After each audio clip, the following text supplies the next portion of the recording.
గుబ్బలమంగమ్మ తల్లి ఆలయాన్ని తాత్కాలికంగా మూసివేశారు.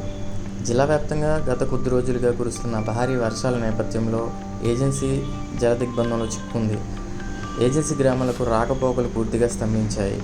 కొండవాగులు పొంగిపొరలడంతో రహదారులు పూర్తిగా ధ్వంసమయ్యాయి. అయితే ఇప్పటికే అధికారులు రహదారులను తాత్కాలిక మరమ్మతులు చేపట్టారు. మరికొద్ది రోజుల్లోనే భక్తులను ఆలయానికి అనుమతించే అవకాశం ఉందని సమాచారం.